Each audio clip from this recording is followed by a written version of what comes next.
So the first one we appointed was an IT product developer, and that should be in each service. So we divide our organization in services, and they should bring some of the skills we went through before. So design thinking, understand programming, decision-making skills, because these people should be able to solve some of the problems regarding the business in an IT function. So they can actually deliver some products for the operational units, so they're part of the teams there. So there you combine the IT knowledge with the business knowledge.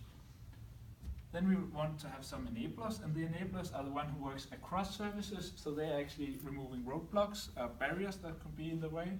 And when they're not doing that, we were not sure what they should do, but we think they should be part of the service and work as a secondary purpose they have. But their primary purpose was to remove roadblocks and enable our future products to be developed. So it could be in one service we had a roadblock with another service, so how can we actually combine these and deliver the output we actually wanted? The last role we have is a leader, and what we wanted a leader in the future was they should be able to know about design thinking, they should not be implementing but understanding the principles of it.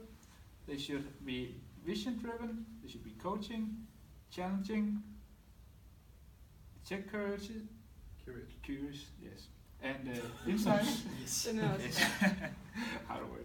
Then execution courage. So, and with that we mean they should have the courage to execute, and they should also be able to demand that we have some execution, because then we meet what we talked about earlier with the dreaming and the execution phase. So here you can actually have leaders who believes in some dream scenarios, but they also rely on people actually executing on their ideas.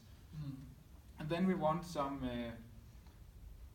decision power. What did we say about that? Yeah, it's just that you had a comment with how much of the Nordea loans are processed by Loan IQ. It's 25%. Yes, that's correct. So if you have such an important part of BPO, that you have the ownership of that application is in BPO, isn't it fair that that system gets some sort of prioritized and that part of the organization gets some prioritized due to the importance it has for Nordea? So some sort of balancing out of the decision-making power from operations perspective, when you of course have the data to support that this is actually a big chunk of what Nordea, what is enabled in Nordea. Yeah. So we want, but we want the leaders to support who they are leading and bring out the incentives. So for instance, if we are the owners of Loan IQ, they should go forward and say we need to do this and actually be a front runner for the organization. So they are serving the people beneath them, and that's it. So in other words, we just want a fair mandate within the organization, within Nordea itself, because for a while it kind of seems that we are forgotten part, and like it does not look like there's a lot of investment on changing how it behaves and how it works. There's no radical changes, it's just sort of maintenance now. And the part with the KRAs, we actually thought a little bit of how it will affect the KRAs and maybe redesign or rethink what KRAs stand for, maybe change them in the first place. And we also talked about what KRAs we have right now actually supporting into some of the ideas we have now. So we have the rethink customer solution. We think a lot of the design thinking goes into that one. We have the OPEX where we have some of the process thinking. Also regarding the enablers, how can we in different line organizations talk together and make sure we have a good value stream, and we actually work together in order to solve the services or the needs of the services our customers have.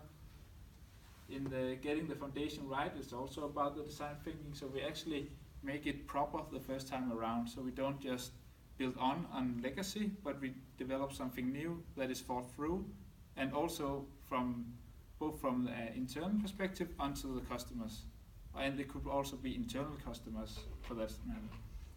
Then we have the learning habitat, and we think that provides us with the ability to have this agility in the organization, but also have a matrix of different positions that it works towards. And then we have the tomorrow solutions, and there's also a mix of all. We didn't really get to talk it through, so that's actually very handed. Yeah, but then there is one more role that we talked about. It's data experts. But from my perspective, it should be split in two. So like data miners, the ones that mine the data for the purpose of front office, and then the data miners that are for the purpose of back office. Though both should be facilitated in the back office, and so they could analyze this.